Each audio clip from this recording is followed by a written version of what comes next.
नमस्कार दोस्तों, SPS study point के इस यूट्यूब चैनल पर आप सभी का बहुत बहुत स्वागत है। आज की इस वीडियो के माध्यम से बीएससी सेकेंड सेमेस्टर केमिस्ट्री का ऑब्जेक्टिव सॉल्व पेपर हम डिस्कस करने वाले हैं।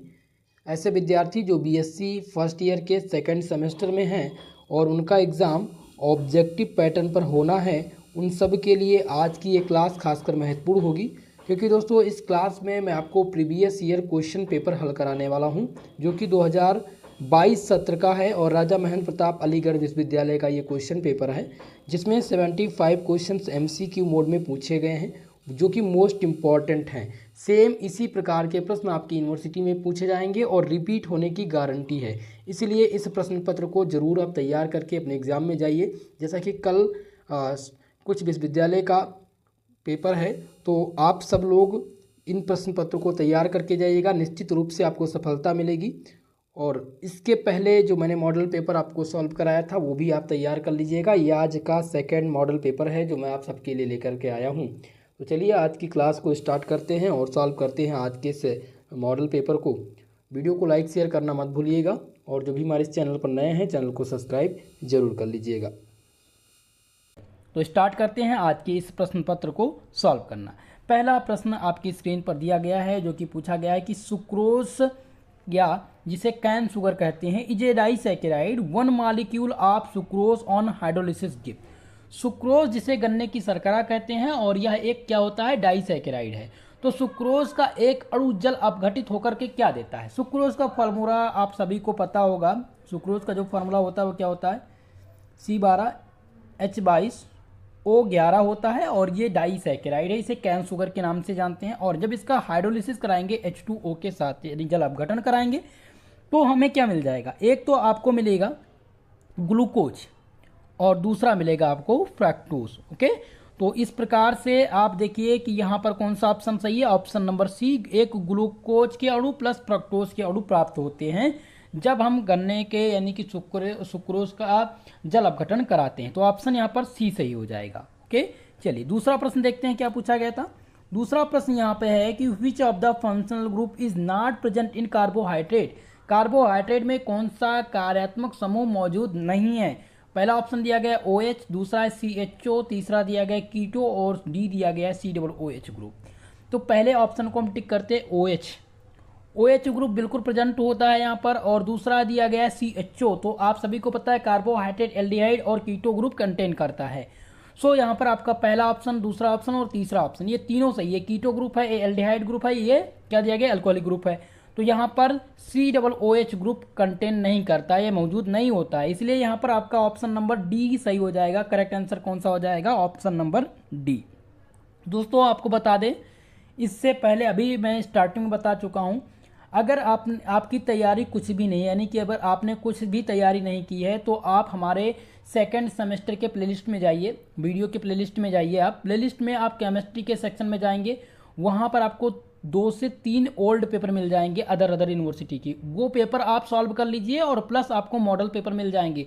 वही मॉडल पेपर आप देख लीजिए। आप 75 जो क्वेश्चंस आते हैं ना, 75 के 75 आप पक्का करके आएंगे, कंफर्म करके आएंगे, सही टिक करके आएंगे, ये मेरी गारंटी है, क्योंकि मैंने बहुत अच्छे से पढ़ा रखा है और सभी रिपीटेड प्रश्न हैं दोस्तों, यहाँ से रिपीट होते हैं।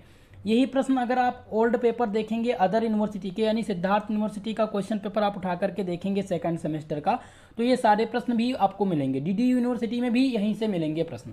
ठीक है, तो कहने का मतलब है आप उनको भी सॉल्व कर लीजिएगा। चलिए नेक्स्ट प्रश्न है क्वेश्चन नंबर 3, देखते हैं। पूछा गया यहाँ पर कि conversion of glucose into mannose is known as. Glucose का मोनास में परिवर्तन किए जाना क्या कहलाता है। यहाँ पर आपका दिया गया है पहला ऑप्शन म्यूटा रोटेशन, इपिमराइजेशन, ऑक्सीडेशन या फिर नन ऑफ दीज। तो दोस्तों ग्लूकोज का मोनास में जब परिवर्तन किया जाता है तो इसके परिवर्तन को एपीमेरीकरण कहलाता है। ये क्या कहलाता है, एपीमेरीकरण कहलाता है, यानी कि ऑप्शन नंबर बी यहाँ पर आपका सही आंसर है। ग्लूकोज का मोनास में परिवर्तन क्या कहलाता है, एपीमेरीकरण कहलाता है। ठीक है, बी ऑप्शन आपका यहाँ पर सही आंसर होगा। क्वेश्चन नंबर 4 है जो कि पूछा गया था, name of the disaccharide which does not show mutarotation. उस डाइसैकेराइड का नाम बताइए जो परिवर्ती घूर्णन नहीं दर्शाता है। पहला ऑप्शन दिया गया लैक्टोज, माल्टोज, ग्लूकोज और सुक्रोज। ठीक है, अब इसमें पूछा गया है कि कौन सा परिवर्ती यानी म्यूटा रोटेशन नहीं दर्शाता, तो इसमें से म्यूटा रोटेशन कौन सा नहीं दर्शाता है? सुक्रोज। सुक्रोज ध्यान रखिएगा, ये म्यूटा रोटेशन नहीं दर्शाता है। ऑप्शन नंबर डी यहाँ पर आपका सही आंसर हो जाएगा चौथे प्रश्न का। ठीक है, चलिए क्वेश्चन नंबर 5 है ग्लूकोज। ग्लूकोज है, पूछा गया ग्लूकोज इस, यहाँ पर दिया गया एल्डोहेक्सोस, कीटोहेक्सोस, ओलिगोसैकेराइड या नन ऑफ दी। तो ओलिगोसैकेराइड तो बिल्कुल नहीं हो सकता। और आप सबको पता है ग्लूकोज क्या होता है? ग्लूकोज दोस्तों एल्डोहेक्सोस होता है, यानी एल्डिहाइड ग्रुप कंटेन करता है। तो ऑप्शन नंबर ए यहाँ पर आपका सही आंसर हो जाएगा। अगर पूछा जाए कि फ्रक्टोज, तो फ्रक्टोज कीटो ग्रुप कंटेन करता है, ध्यान रखिएगा। फ्रक्टोज क्या कंटेन करता है? Keto group. और ग्लूकोज क्या कंटेन करता है? एल्डोहेक्सोस यानी कि एल्डिहाइड ग्रुप। ऑप्शन ए यहाँ पर आपका सही आंसर है 5वें प्रश्न का। ओके, चलिए क्वेश्चन नंबर 6 है, जो कि पूछा गया है कि an aldose is the converted into its next higher homologous by. एक एल्डोज को इसके अगले उच्च होमोलॉन्ग में परिवर्तित किया जाता है, किसके द्वारा? क्लियानी रिएक्शन के द्वारा, या फिर दिया गया ओल्फ रिएक्शन, म्यूटा रोटेशन या नन ऑफ दीज। तो दोस्तों इस क्वेश्चन में क्वेश्चन नंबर 6 का जो आंसर हो जाएगा वो हो जाएगा क्लियानी रिएक्शन, क्लियानी अभिक्रिया के द्वारा एक एल्डोज को इसके अगले उच्च होमोलॉन्ग में परिवर्तित किया जाता है। तो 6वें नंबर प्रश्न का क्या हो जाएगा? आंसर हो जाएगा ऑप्शन नंबर ए। क्वेश्चन नंबर 7 है आपका, जो कि पूछा गया विच of the following is a non reducing sugar. निम्नलिखित में से कौन सा शर्करा अपचाई नहीं है? तो दोस्तों अपचाई और गैर अपचाई शर्करा पहचानने के लिए आपको ध्यान रखना होगा कि ऐसा कंपाउंड जिसमें एल्डिहाइड और कीटो ग्रुप मुक्त रूप से उपलब्ध हों, लेकिन वो मुक्त ना हों, ठीक है, उनको आप कहते हैं नॉन रेड्यूसिंग शुगर। तो यहाँ पर दिया गया ग्लूकोज, सुक्रोज, माल्टोस या लैक्टोज।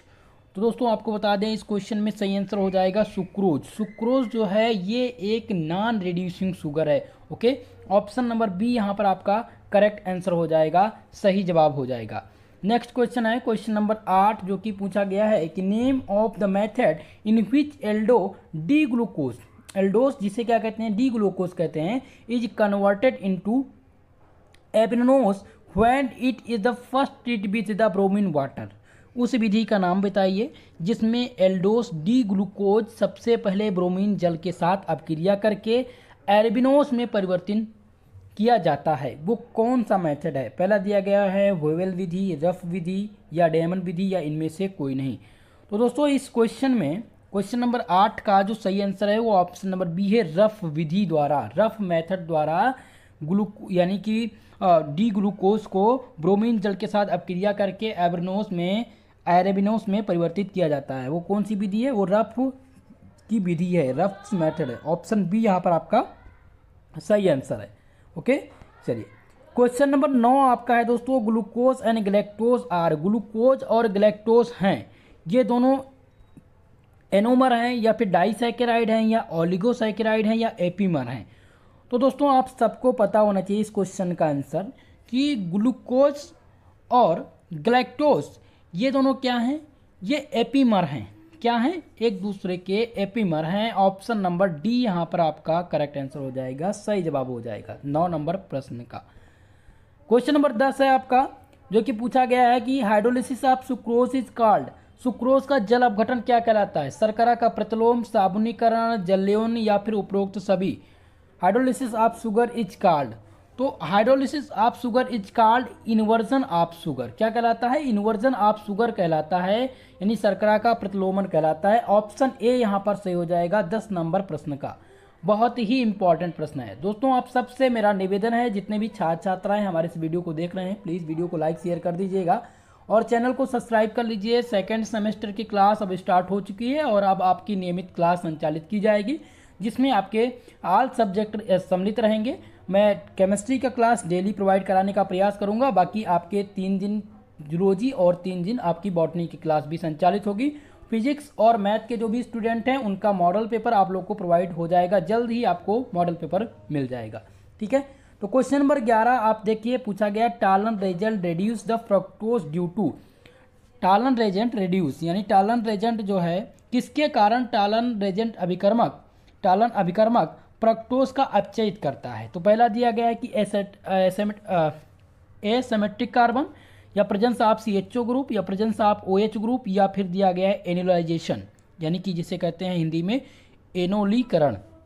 तो दोस्तों टालन रेजेंट जो है वो टालन अभिकर्मक फ्रक्टोज का जो अपचयन करता है वो एलोनीकरण के द्वारा करता है। ऑप्शन नंबर डी यहाँ पर आपका करेक्ट आंसर हो जाएगा। 11 नंबर प्रश्न का जो सही आंसर है दोस्तों वो है ऑप्शन नंबर डी। ओके, चलिए क्वेश्चन नंबर 12 आपका है, how many optically active isomer form of the aldoses exist, यानी एल्डोहेक्सोस, माफ करिएगा, यहाँ पर दिया गया है कि एल्डोहेक्सोस के कितने प्रकाश समावेशी संभव हैं, 2, 4, 8 या फिर 16।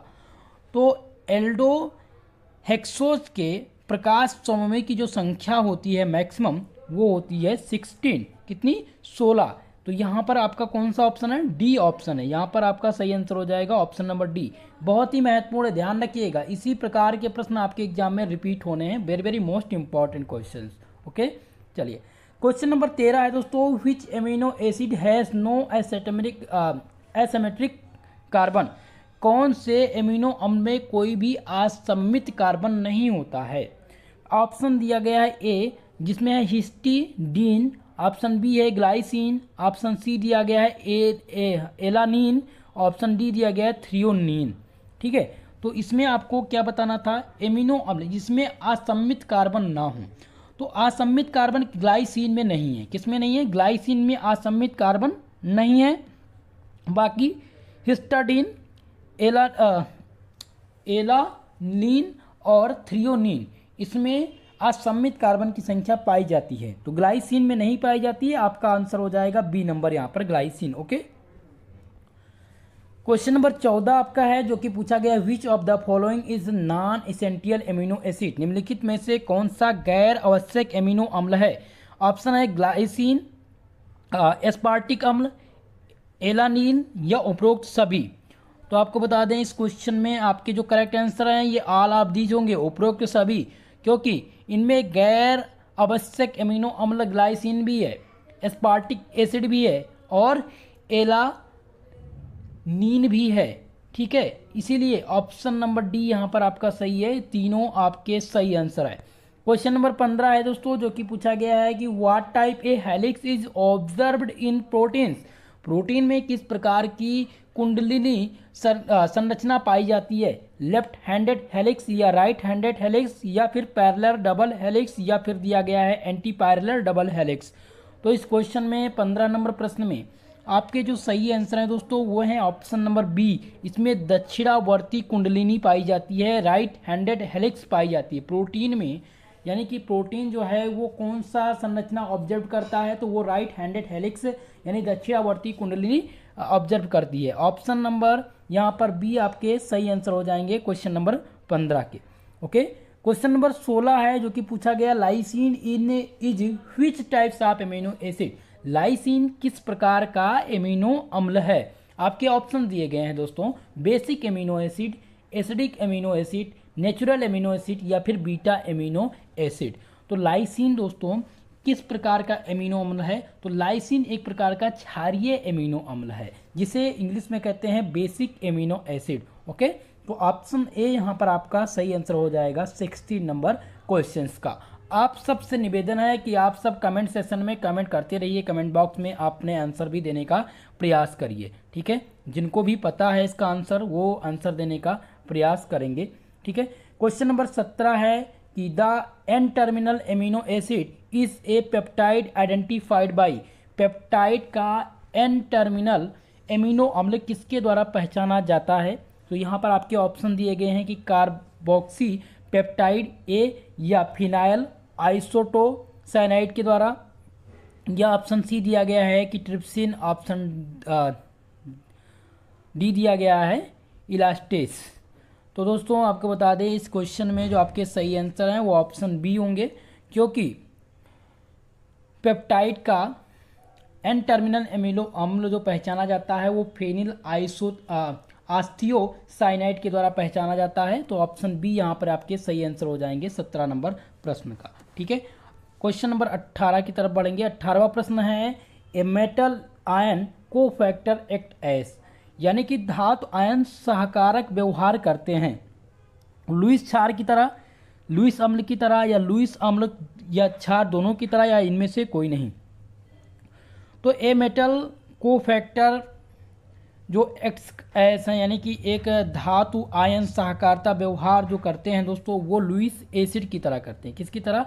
लुईस अम्ल की तरह व्यवहार करते हैं। सो आपका जो 18 नंबर क्वेश्चन है, इसका सही आंसर हो जाएगा ऑप्शन नंबर बी। ओके, अगला प्रश्न है क्वेश्चन नंबर 19, जो कि है which of these is an enzyme, निम्नलिखित में से कौन सा एक एंजाइम है? ट्रिप्सिन, इंसुलिन, या फिर दिया गया ग्लूटाथोन या कोलेजन। ठीक है, अब आपको इसमें पहचानना है कि कौन सा एक एंजाइम है। तो अब एंजाइम की पहचान करेंगे आप। पहला दिया गया ट्रिप्सिन, तो ट्रिप्सिन क्या है दोस्तों? यह एक प्रकार का एंजाइम है। ऑप्शन नंबर ए आपका यहाँ पर सही आंसर हो जाएगा क्वेश्चन नंबर 19 का। बाकी बात करें इंसुलिन क्या है, सभी लोग कमेंट करके बताइए इंसुलिन क्या है और कोलाजेन क्या है। कोलाजेन और इंसुलिन ये क्या है, आप सभी कमेंट करके बताइएगा। एंजाइम है, प्रोटीन है, या फिर एक प्रकार के उत्प्रेरक हैं। क्वेश्चन नंबर 19 यहाँ पर मैं स्टार्ट कर देता हूँ। आप सब इसका स्क्रीनशॉट करके आप कमेंट बॉक्स में कमेंट करने का प्रयास करेंगे। हालांकि इसमें एंजाइम पूछा गया था, तो ट्रिप्सिन एक प्रकार की एंजाइम है, जो कि ऑप्शन नंबर ए यहाँ पर आपका सही आंसर है। क्वेश्चन नंबर 20 है, जो कि पूछा गया कि protein denaturation occur in the presence of, यानी प्रोटीन का विकृतीकरण किसकी उपस्थिति में होता है? यूरिया, कार्बनिक विलायक, ताप, या उपरोक्त सभी। तो इस क्वेश्चन में जो आपके सही आंसर हैं वो ऑप्शन नंबर डी होंगे, क्योंकि प्रोटीन का जो डीनेचुरेशन होता है, protein denaturation occurs in the presence of urea, organic solvent, heat, इन सब की उपस्थिति में होता है। सो यहाँ पर ऑप्शन नंबर डी सही हो जाएगा, करेक्ट आंसर हो जाएगा option number D. Question number 21 है आपका दोस्तों, जो कि पूछा गया है कि protein is a polymer made of, बहुलक प्रोटीन किसका बना होता है? कार्बोहाइड्रेट का, एमिनो एसिड का, न्यूक्लिक एसिड का, या फिर कार्बोक्सिलिक एसिड का। तो जो बहुलक प्रोटीन होते हैं मित्रों, वो किससे बनी होती हैं? वो एमिनो अम्ल से मिलकर के बनी होती हैं। बहुलक protein are made up of amino acid. Option number B यहाँ पर आपके करेक्ट आंसर हो जाएंगे, सही जवाब हो जाएंगे। नेक्स्ट क्वेश्चन है क्वेश्चन नंबर 22, जो कि पूछा गया है कि which of the following technique is use to determine of protein structure, protein संरचना के निर्धारण के लिए इनमें से किस तकनीक का उपयोग किया जाता है? तो प्रोटीन की संरचना के निर्धारण के लिए दोस्तों इनमें से एक्सरे क्रिस्टलोग्राफी का भी प्रयोग किया जाता है, क्रोमेटोग्राफी का भी प्रयोग किया जाता है, और यूवी विजिबल का भी प्रयोग किया जाता है। सो यहाँ पर आपके जो सही आंसर होंगे वो हो जाएंगे ऑप्शन नंबर डी, उपरोक्त सभी आपका यहाँ पर करेक्ट आंसर हो जाएगा। ठीक है, ध्यान रखिएगा इस प्रश्न के आंसर। जब भी प्रोटीन का निर्धारण हो कि प्रोटीन की संरचना का निर्धारण किस प्रकार से करते हैं, तो एक्सरे क्रिस्टलोग्राफी, यूवी विजिबल के द्वारा भी किया जाता है। ठीक है, चलिए क्वेश्चन नंबर 23 है, जो कि पूछा गया है कि amino acid are insoluble in, amino अम्ल किसमें घुलनशील मतलब घुलनशील होते हैं? एमिनो अम्ल घुलनशील होते हैं। पहला ऑप्शन दिया गया है CH3COOH, CH3COOH। दूसरा है CH3Cl, यानी कि CHCl3, क्लोरोफॉर्म, एथिल एल्कोहल, या फिर बेंजीन। तो आपको बताना है इसमें मेथिल एसीटेट में होते हैं, या फिर क्लोरोफॉर्म, या फिर एथिल एल्कोहल, या बेंजीन। इन सब में से जो एमिनो अम्ल हैं वो घुलनशील होते हैं। तो एमिनो अम्ल किस में घुलनशील होते हैं दोस्तों? तो बेंजीन में घुलनशील होते हैं। आपके ऑप्शन नंबर डी यहाँ पर आपका करेक्ट आंसर हो जाएगा 23 नंबर क्वेश्चन का। क्वेश्चन नंबर 24 है, मोनोमर ऑफ न्यूक्लिक एसिड इस, न्यूक्लिक अम्ल का एकलक है? न्यूक्लियोटाइड्स, न्यूक्लियोसाइड, एमिनो एसिड, या कार्बोक्सिलिक एसिड। तो न्यूक्लिक अम्ल का एकलक पूछा गया, मोनोमर पूछा गया, मोनोमर ऑफ न्यूक्लिक एसिड। तो न्यूक्लिक एसिड का जो मोनोमर है वो है न्यूक्लियोटाइड। ध्यान रखिएगा, न्यूक्लियोटाइड्स जो है वो न्यूक्लिक एसिड का मोनोमर है। ठीक है, जब भी मोनोमर की बात हो, और ये क्वेश्चन रिपीट होंगे, ध्यान रखिएगा। मोनोमर जब भी पूछा जाएगा कि मोनोमर ऑफ न्यूक्लिक एसिड, तो आप ध्यान रखेंगे न्यूक्लियोटाइड, न्यूक्लियोसाइड नहीं लगा दीजिएगा, न्यूक्लियोटाइड। ओके, ऑप्शन ए यहाँ पर आपके सही आंसर है। क्वेश्चन नंबर 25 है, what is the structure of thiamine. Thiamine संरचना, थायमीन की संरचना आपको बतानी है। थायमीन का संरचना इनमें से कौन सा है। तो थायमीन का जो संरचना है दोस्तों वो इस प्रकार से बनता है, मैं यहाँ पर बनाने का प्रयास करूँगा, ठीक है। NH और यहाँ पे आ जाएगा आपका सिंगल बॉन्ड और यहाँ पे हो जाएगा CH3 डबल बॉन्ड O और यहाँ पे हो जाएगा H और N, ये हो जाएगा डबल बॉन्ड O। तो इस प्रकार से संरचना कौन सी है दोस्तों, प्रश्न पूछे जाएंगे, ध्यान रखिएगा ठीक इसी प्रकार से। तो यहाँ पर आपका C आंसर सही होगा, करेक्ट आंसर हो जाएगा ऑप्शन नंबर C, ठीक है। 25 नंबर प्रश्न का, 25 नंबर प्रश्न का जो है C आंसर है। ये थायमीन की संरचना है, याद रख कर लीजिएगा। थायमीन और पैरासीटामॉल, पैरासीटामॉल का फॉर्मूला और संरचना यानी स्ट्रक्चर किस प्रकार से बनता है वो ध्यान रखिएगा, पूछा जाएगा आपसे। C नंबर प्रश्न आपके यहाँ पर महत्वपूर्ण है, यानी आंसर सही है।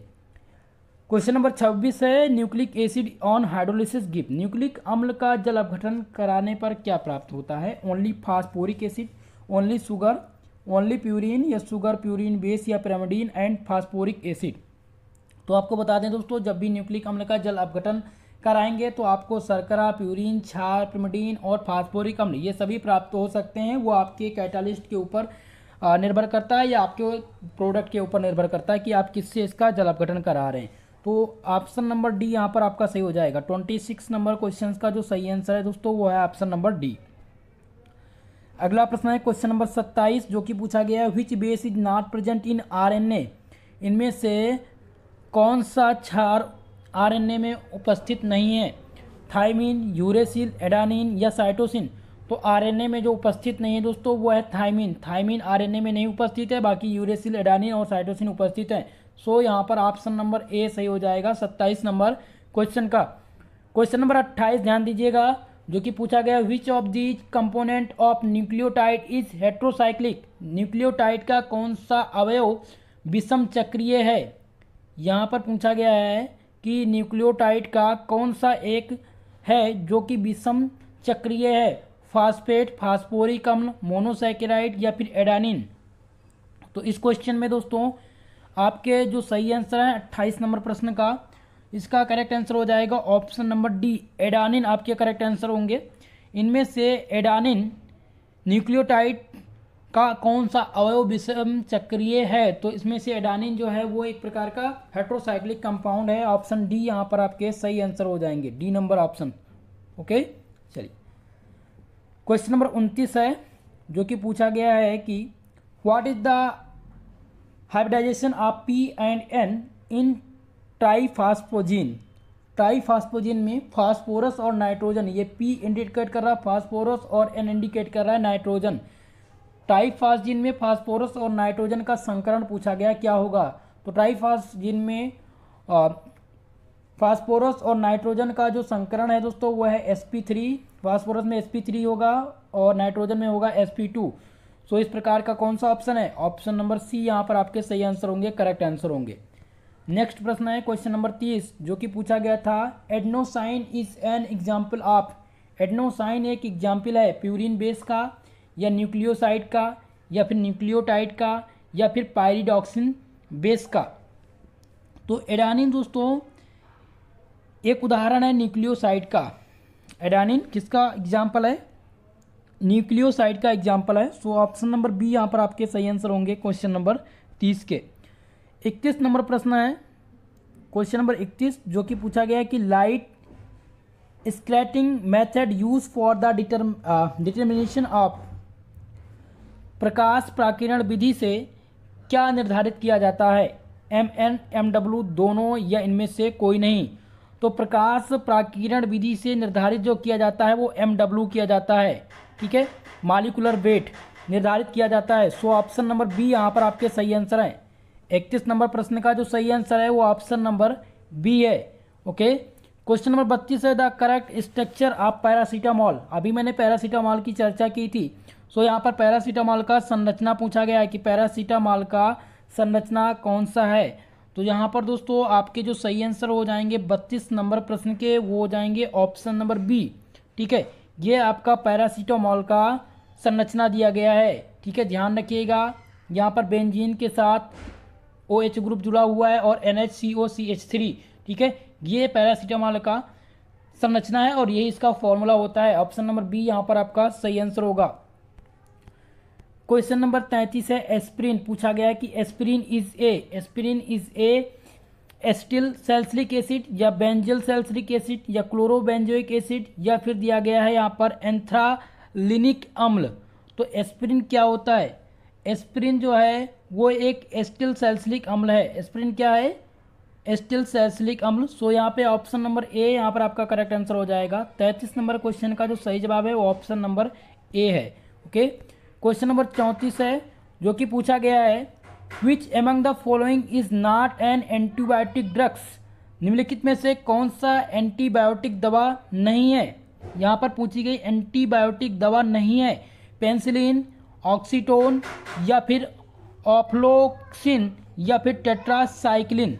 ठीक है, तो इनमें से आपको एंटीबायोटिक दवा कौन सी नहीं है वो बतानी है। तो आपके जो सही आंसर हो जाएगा वो हो जाएगा, कौन सा सही हो जाएगा दोस्तों? वो ऑप्शन नंबर बी सही हो जाएगा, ऑक्सीटोसिन। ऑक्सीटोसिन आपका करेक्ट आंसर हो जाएगा, ऑप्शन नंबर बी। ओके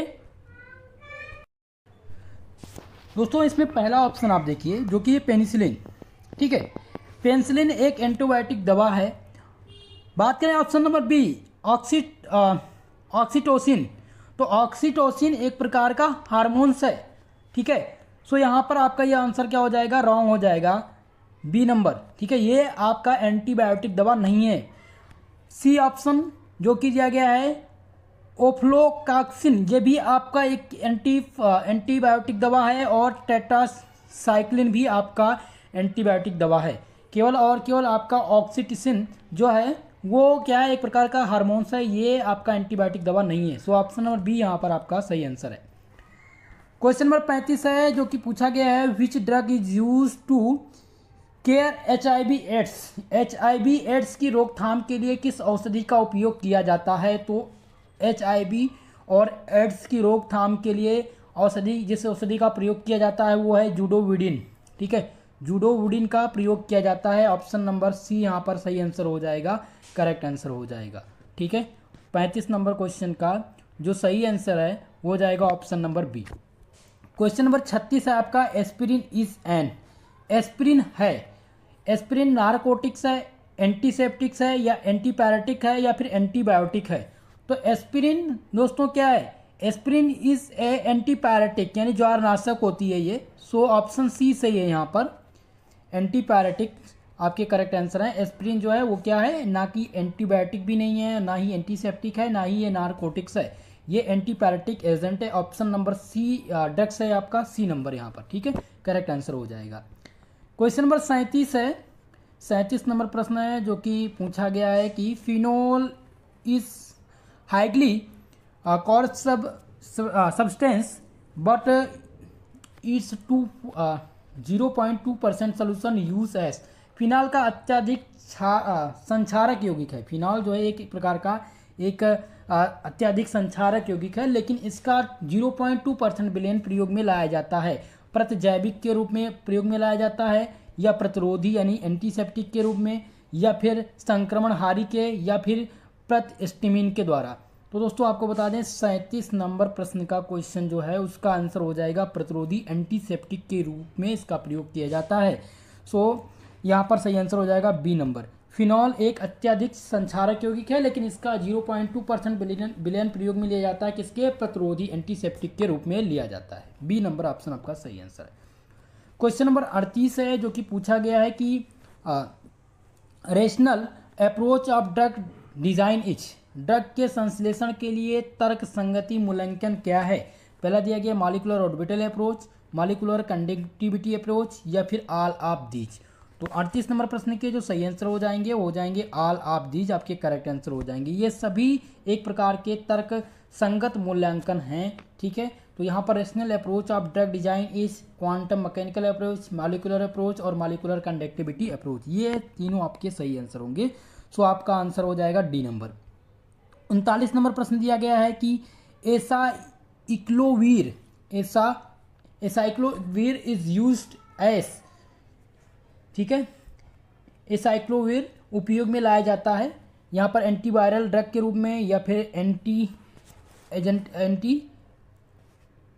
एंजीनल दवा के रूप में, यानी एंटीजनल ड्रग के रूप में, या फिर एंटीफंगल ड्रग्स के लिए में, या फिर एंटीसेप्टिक ड्रग्स के रूप में। सो यहाँ पर 39 नंबर क्वेश्चन के जो सही आंसर होंगे वो हो जाएंगे ऑप्शन नंबर ए, प्रत्यय विषाणु दवा, ठीक है। Acyclovir is use as antiviral drugs. So यहाँ पर ऑप्शन ए सही है दोस्तों। 39 नंबर प्रश्न का कौन सा ऑप्शन सही हो जाएगा, ए नंबर, ठीक है। एसाइक्लोविर यूज किया जाता है, वो किया जाता है एंटीवायरल ड्रग्स के रूप में। अगला प्रश्न है क्वेश्चन नंबर 40, जो कि दिया गया है कि which of the following is sulfa drug, इनमें से कौन सी सल्फा ड्रग्स है। ऑप्शन ए दिया गया है सल्फा पायरिजीन, ऑप्शन बी दिया गया है दोस्तों सल्फा पायरिडीन, ऑप्शन सी है सल्फा गुआनिडीन, ऑप्शन डी दिया गया ऑल ऑफ दीज, ये सभी। सो यहाँ पर आपके सही आंसर हो जाएंगे क्वेश्चन नंबर 40 के जो करेक्ट आंसर हैं हो जाएंगे ऑप्शन नंबर डी, ये सभी आपके करेक्ट आंसर हैं। ये प्रकार के सल्फा ड्रग्स हैं, ये सभी प्रकार के सल्फा ड्रग्स हैं। ऑप्शन नंबर डी आपका करेक्ट आंसर है। क्वेश्चन नंबर 41 है, जो कि पूछा गया है कि name of the medicine use for the treatment of malaria. उस औषधि का नाम बताइए जो मलेरिया के उपचार के लिए प्रयोग किया जाता है। ऑप्शन ए दिया गया है यहाँ पर बुफ्रेन, ऑप्शन बी है एस्प्रिन, सी दिया गया है क्लोरोक्विन, ऑप्शन सी है पैरासीटामोल। तो मलेरिया के उपचार में जिस दवा का प्रयोग किया जाता है वो है क्लोरोक्विन। ऑप्शन नंबर सी यहाँ पर आपका करेक्ट आंसर हो जाएगा, सही आंसर हो जाएगा। क्वेश्चन नंबर 42 है, जो कि पूछा गया है कि Bragg's law is given by the equation. Bragg का नियम किस समीकरण द्वारा दिया जाता है। तो ब्रैग्स का इक्वेशन किस समीकरण द्वारा दिया जाता है।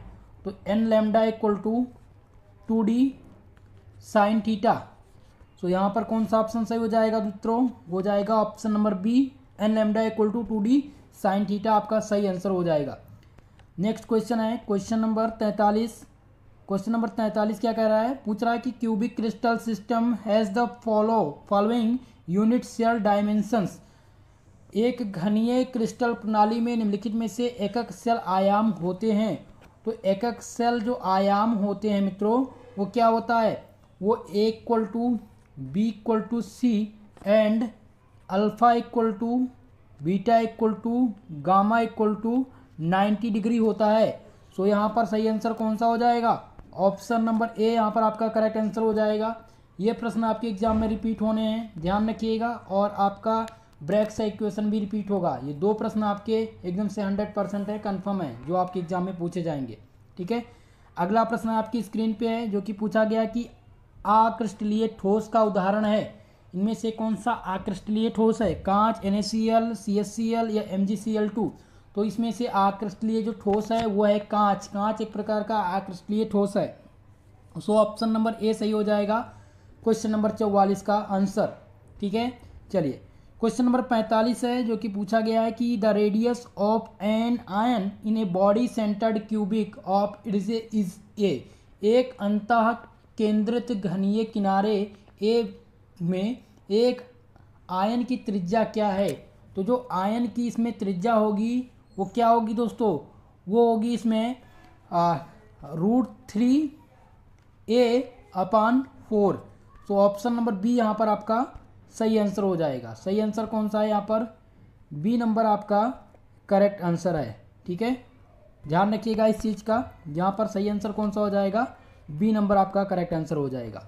क्वेश्चन नंबर 46 है, जो कि पूछा गया है कि what will be the Miller indices for a planning given intercept 3a 6b 2c on the XYZ axis respectively, ठीक है। यहाँ पर दिया गया है कि XY और Z अक्ष पर दिए गए अंतःखंड 3a 6b व 2c तल के मिलर घातांक क्या होंगे। तो मिलर इंडेसिस आपको बनानी होगी, ठीक है।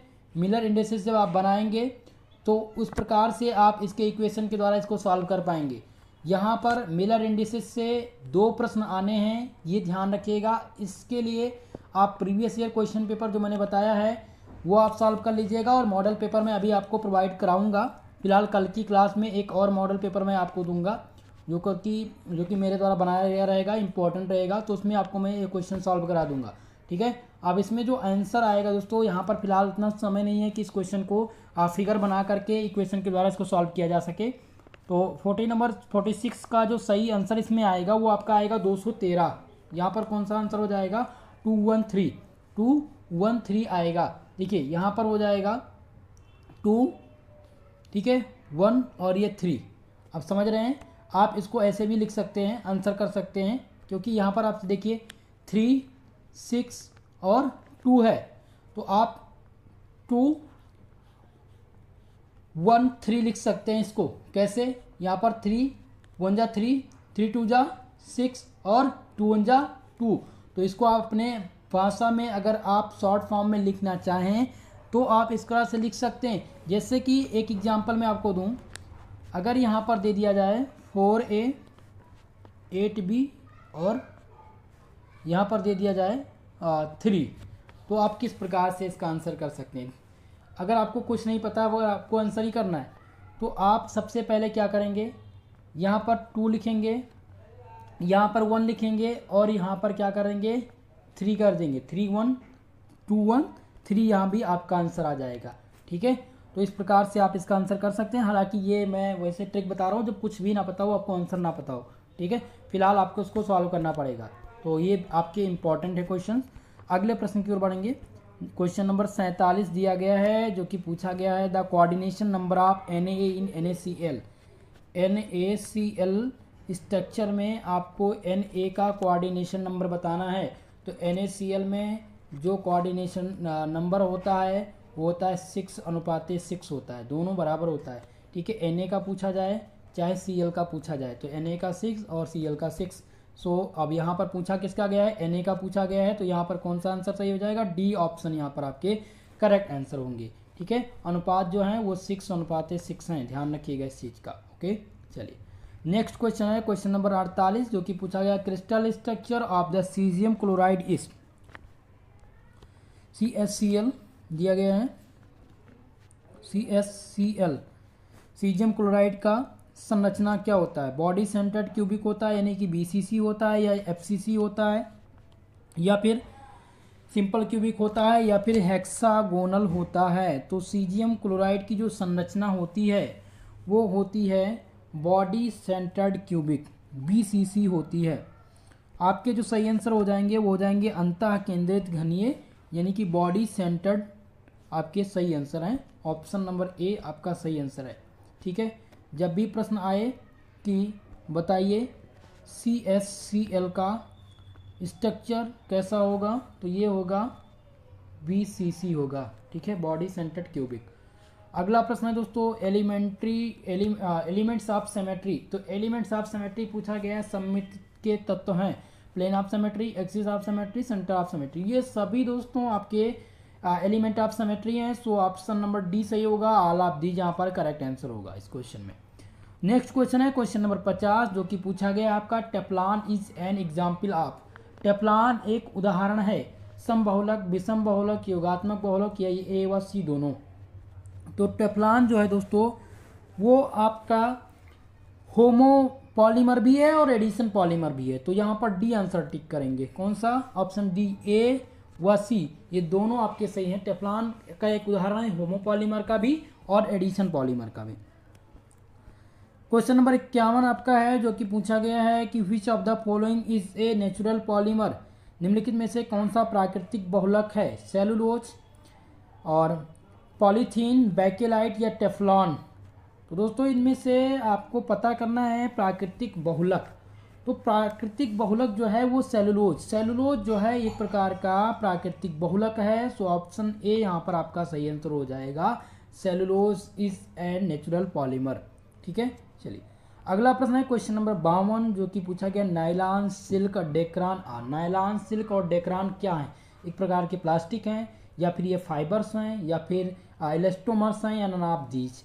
तो आपको बता दें नायलॉन, सिल्क और डेक्रान जो हैं वो एक प्रकार के रेशा हैं जिसे फाइबर्स कहते हैं। ठीक है, तो एक प्रकार के ये फाइबर हैं। बी नंबर ऑप्शन आपके सही आंसर हो जाएंगे क्वेश्चन नंबर 52 का। क्वेश्चन नंबर 53 है दोस्तों, which one of the following is thermosetting polymer. निम्नलिखित में से कौन सा थर्मोसेटिंग बहुलक है, नायलॉन, 6, पॉलीवाइनिल क्लोराइड यानी पीवीसी, या बैकेलाइट, या फिर टेफ्लॉन। तो इनमें से थर्मोसेटिंग बहुलक कौन सा है? तो थर्मोसेटिंग बहुलक जो है वो बैकेलाइट। बैकेलाइट क्या है? एक प्रकार का थर्मोसेटिंग बहुलक है। ऑप्शन सी यहाँ पर आपका सही आंसर हो जाएगा। अगला प्रश्न देखिए, क्वेश्चन नंबर 54 है कि molecular mass of the polymers is determined by using. बहुलकों का आणविक द्रव्यमान ज्ञात किया जाता है। बहुलकों का आणविक द्रव्यमान ज्ञात किया जाता है। यहाँ पर दिया गया है ओसोमेट्री विधि द्वारा, या लाइट स्कैटरिंग मेथड, या अल्ट्रिफिकेशन के द्वारा, या फिर आल। तो यहाँ पर आप कौन सा आंसर टिक करेंगे? डी नंबर टिक करेंगे, आल। इन सभी मेथड का प्रयोग करके आणविक द्रव्यमान ज्ञात किया जाता है। सो ऑप्शन नंबर डी यहाँ पर आपके सही आंसर हो जाएंगे। ओके, चलिए भैया, आप सब लोग उबन तो नहीं हो रही है आज? थोड़ा सा क्लास लॉन्ग टर्म पर चलेगी, पूरा का पूरा प्रश्न पत्र मैं सॉल्व कराने वाला हूँ। सो सभी लोग पानी वानी पी लीजिए, ठीक है। और जो भी छात्र छात्राएं हमारे इस चैनल से जुड़े हैं तो थोड़ा मदद करिए, चैनल को सब्सक्राइब करिए और बेल आइकन को प्रेस कर लीजिए। बस यही आपकी फ़ीस है, बिल्कुल मुफ्त में आपको क्लास दी जाती है। थोड़ा सा आप सब सहयोग करेंगे तो आप सबकी जो नेक्स्ट क्लासेस हैं या नेक्स्ट ईयर की, यानी कि आपकी थर्ड सेमेस्टर की क्लासेस हैं, वो और अच्छे ढंग से संचालित की जा सकेंगी, जिसमें आपके प्रत्येक सब्जेक्ट के टीचर भी रहेंगे। सो आप सबसे बस यही निवेदन है कि आप सब लोग चैनल को सब्सक्राइब कर लीजिएगा, बेल आइकन को प्रेस कर लें ताकि क्लास का नोटिफिकेशन टाइमली आपको मिलता रहे। और जितने भी छात्र छात्राएं हमारे से वीडियो को देख रहे हैं अभी भी फिलहाल, लास्ट में जब भी आपकी क्लास समाप्त हो तो अपना आप फीडबैक ज़रूर दीजिए। आपके फीडबैक के अनुसार जो इसमें त्रुटियां होती हैं जो क्लास में, जो फिर आपके जो क्वेश्चंस हैं वो सभी आप पेस्ट करने का प्रयास करिए, ताकि आप सबका जो भी क्वेश्चंस है उसका आंसर मैं दे सकूं, ठीक है। तो चलिए अब 55 नंबर प्रश्न से आगे बढ़ते हैं। क्वेश्चन नंबर 55 था कि कौन सा प्राकृतिक बहुलक नहीं है? ऊन, सिल्क, चमड़ा, या फिर नायलॉन। तो इनमें से प्राकृतिक बहुलक नहीं है, ये पूछा गया भाई। 55 नंबर प्रश्न में जो सही आंसर होगा वो नायलॉन। नायलॉन जो है एक प्रकार का प्राकृतिक बहुलक नहीं है, ठीक है। बाकी अगर बात करें ऊन, तो ये भी एक प्रकार के प्राकृतिक यानी नेचुरल पॉलीमर के अंतर्गत आते हैं, और सिल्क भी आता है और चमड़ा भी आता है। तो डी नंबर ऑप्शन आपका यहाँ पर सही आंसर है। नेक्स्ट क्वेश्चन है क्वेश्चन नंबर 56, जो कि पूछा गया कि जिगलर नट्टा उत्प्रेरक हैं। ये क्वेश्चंस ऑल यूनिवर्सिटी अब तक पहुँच चुकी हैं, लगभग जहाँ पर भी ऑब्जेक्टिव एग्जाम हुए हैं MCQ मोड में, वहाँ पर एक क्वेश्चन पूछा जरूर गया है। और ये पहला जो अभी मैंने बताया कि प्राकृतिक बहुलक नहीं है, ये भी पूछा गया है। तो 56 नंबर प्रश्न में जिगलर नट्टा उत्प्रेरक पूछा गया। तो जिगलर नट्टा उत्प्रेरक जो है दोस्तों वो कौन सा है? यहाँ पर बी नंबर आपका यहाँ पर सही आंसर है, R3AlTiCl4। ये क्या है? एक प्रकार का जिगलर नट्टा उत्प्रेरक है। ये सिद्धार्थ यूनिवर्सिटी में भी पूछा गया था और DDU यूनिवर्सिटी में भी पूछा जा चुका है। और ये देख सकते हैं 2022 सत्र का क्वेश्चन पेपर है राजा महेंद्र प्रताप सिंह अलीगढ़ यूनिवर्सिटी का, जो कि वहाँ भी पूछा जा चुका है, ठीक है। तो आप सब इस क्वेश्चन को ध्यान से देख करके तैयार कर लीजिएगा। 57 नंबर प्रश्न है which is not correct about the polymer. इनमें से बहुलक के बारे में कौन सा सही नहीं है? ऑप्शन ए है polymer does not carry any charge. बहुलक में कोई आवेश नहीं होता। तो बिल्कुल ये चीज़ सत्य है कि बहुलक में कोई भी आवेश नहीं होता। अगला दिया गया B number option. B number option क्या कह रहा है कि the polymer has a high viscosity. बहुलक की सैनता बहुत अधिक होती है। बहुलक की सैनता बहुत अधिक होती है, तो ये भी बिल्कुल सही है। ऑप्शन सी है द पॉलीमर्स स्कैटरिंग लाइट। बहुलक प्रकाश का प्रकीर्णन करते हैं, ये भी आपका सही है। ऑप्शन नंबर डी देखिए क्या कह रहा है, कह रहा है the polymer has low molecular weight. बहुलक में कम आणविक भार होता है, ये गलत है। बहुलक में अधिक आणविक भार होता है, ठीक है। ये मॉलिक्यूलर, ये आपके इसके सापेक्ष में यानी कि पॉलीमर के बारे में ये सही नहीं है। ऑप्शन नंबर डी यहाँ पर आपका सही आंसर हो जाएगा, करेक्ट आंसर हो जाएगा, ठीक है।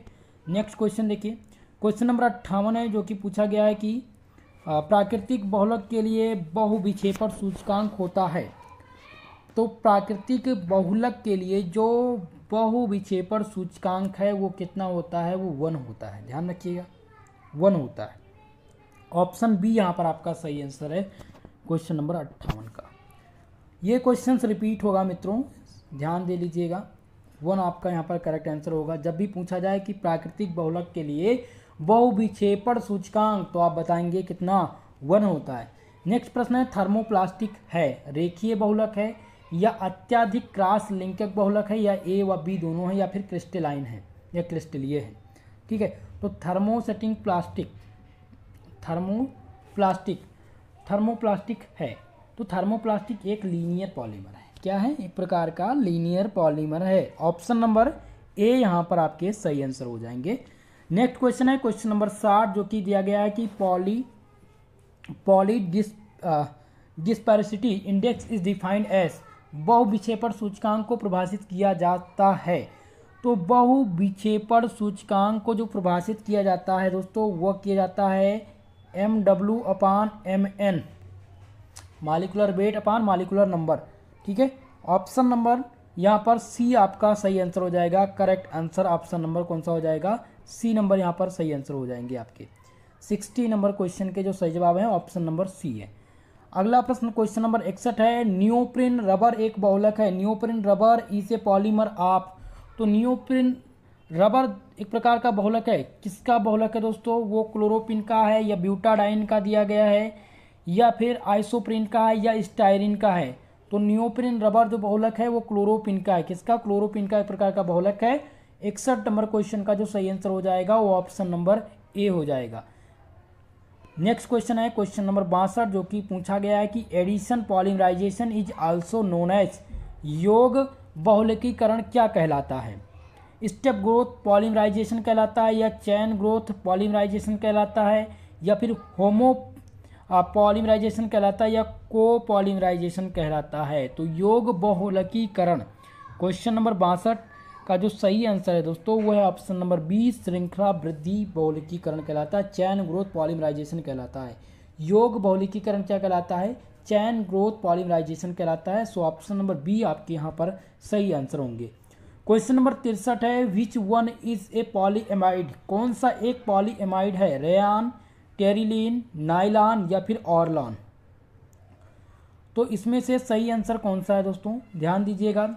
पॉलीएमाइड, कौन सा एक पॉलीएमाइड है? तो पॉलीएमाइड क्वेश्चन नंबर 63 का जो सही आंसर है वो नाइलॉन। नाइलॉन एक प्रकार का पॉलीएमाइड है। ऑप्शन सी यहाँ पर आपके सही जवाब हो जाएंगे, करेक्ट आंसर हो जाएंगे। क्वेश्चन नंबर 64 दिया गया है, टेरिलीन और Dacron is a condensation polymer of ethylene glycol and.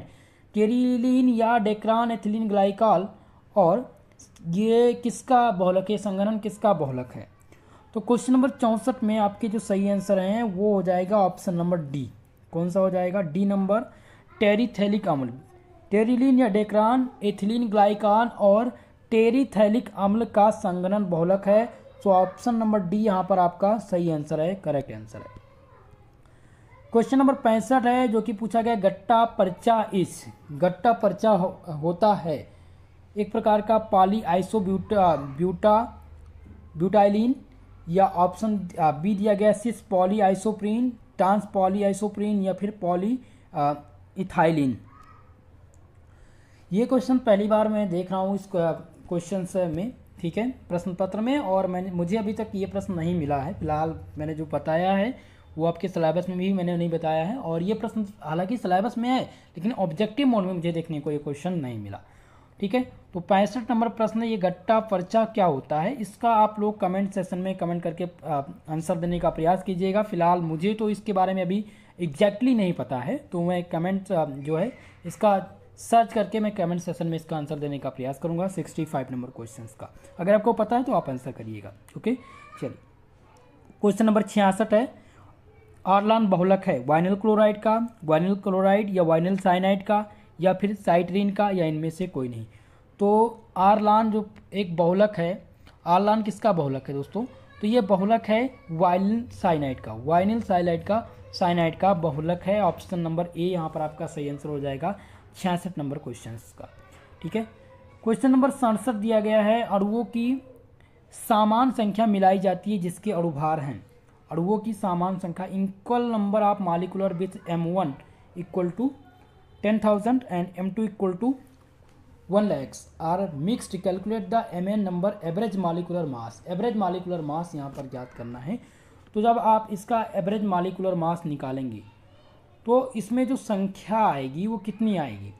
तो दोस्तों एवरेज मॉलिक्यूलर यानी Mn नंबर आपको यहाँ पर निकालना है। ध्यान रखिएगा, ये क्वेश्चंस खूब पूछे जाते हैं, एक प्रश्न यहाँ से हर बार बनता है और इस बार भी बनेगा, ध्यान रखिएगा इस क्वेश्चन का। तो इसमें M1 और M2 का मान दिया गया है, जिसमें से Mn का बताना है आपको, Mn नंबर यानी नंबर एवरेज मॉलिक्यूलर मास आपको फाइंड करना है। तो इस क्वेश्चन में जब सॉल्व करेंगे आप लोग, तो इस क्वेश्चन का जो सही आंसर आएगा दोस्तों वो आएगा 55,000। सो यहाँ पर आपके जो सही आंसर रहेंगे वो बी नंबर रहेंगे। इसको सॉल्व करने की विधि में इससे 2 से 3 प्रश्न आपको सॉल्व कराऊंगा नेक्स्ट मॉडल पेपर में। ओके, ध्यान रखिएगा इस क्वेश्चन का। अगला प्रश्न देखिए जो कि दिया गया है 68 नंबर प्रश्न। निम्नलिखित में से कौन सा योग बहुलकीकरण नहीं होता है? वाइनिल, बेंजीन, या फिर दिया गया है प्रोयालिन, या फिर इथेन, या फिर इथाइन। तो इनमें से आपसे पूछा गया है कि कौन सा योग बहुलकीकरण नहीं होता है।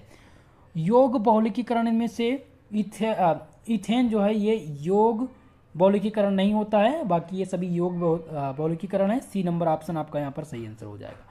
अगला प्रश्न दिया गया है क्वेश्चन नंबर 69 दिया गया है कि in free radical mechanism in the step in which two very large free radicals combine to each other it called. मुक्त मूलक क्रिया विधि वह पद है जिसमें दो बड़े मुक्त मूलक आपस में जुड़ते हैं, क्या कहलाता है? श्रृंखला पद कहलाता है, चैन इंटेंटिंग स्टेप कहलाता है, या फिर श्रृंखला चरण संचारण पद कहलाता है, या श्रृंखला समाप्त पद कहलाता है, या श्रृंखला वृद्धि कहलाता है, यानी चैन ग्रोथ स्टेप कहलाता है, या फिर चैन टर्मिनेटिंग स्टेप कहलाता है, या प्रोपगेशन स्टेप कहलाता है। तो मुक्त मूलक क्रिया विधि का वह पद जो कि मुक्त मूलक आपस में जिसमें जुड़ते हैं वो क्या कहलाता है? वो श्रृंखला पद समाप्त कहलाता है, यानी चैन टर्मिनेटिंग स्टेप कहलाता है। क्या कहलाता है? चैन टर्मिनेटिंग स्टेप कहलाता है। सो ऑप्शन नंबर सी यहाँ पर आपका करेक्ट आंसर है 69 नंबर प्रश्न का। क्वेश्चन नंबर 70 है द एग्जाम्पल ऑफ एजोडाइन इस। एजो रंजक का इनमें से उदाहरण है। तो एजो रंजक का जो उदाहरण है दोस्तों वो है मेथाइल ऑरेंज। मेथाइल ऑरेंज जो है वो एक प्रकार का एजो रंजक है। क्या है? एजो रंजक है मेथाइल ऑरेंज।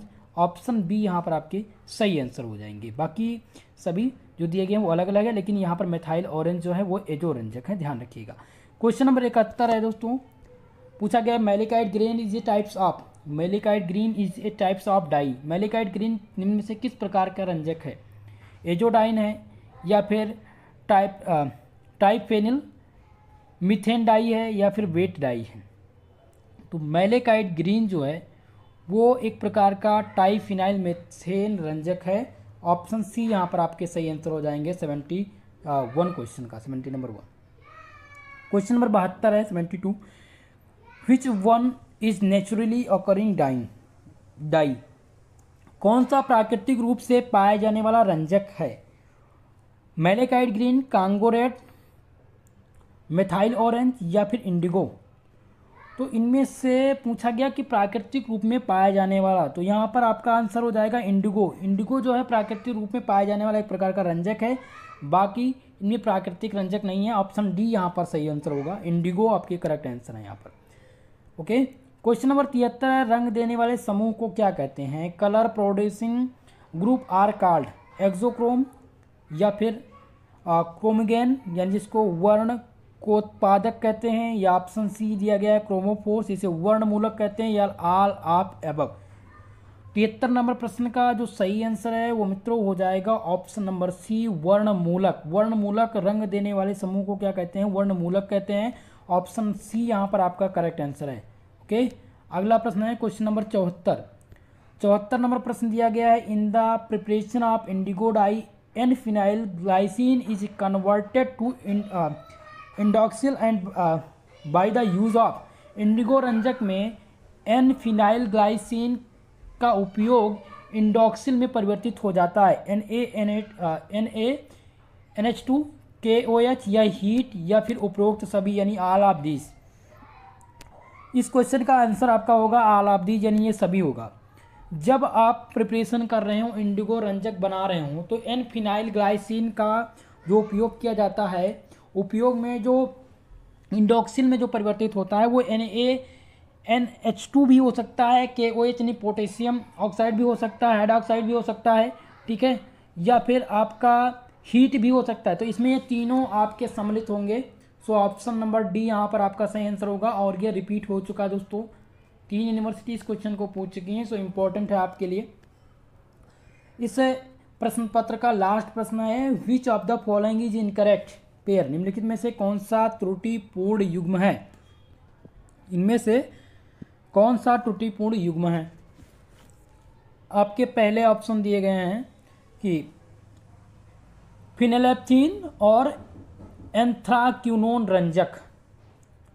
ऑप्शन बी दिया गया है एलिजरीन और एंथ्राक्विनिन रंजक, तो ये आपके तो सही आंसर है।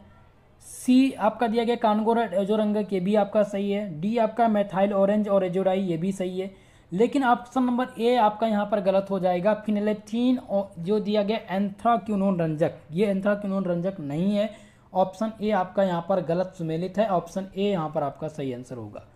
इस प्रश्न पत्र में 75 क्वेश्चंस पूछे गए थे और अगर ये 75 प्रश्न आपने तैयार कर लिए तो आप ये मानकर चलिए इस प्रश्न पत्र से 40+ क्वेश्चंस आपको आपके एग्जाम में देखने को मिलेगा।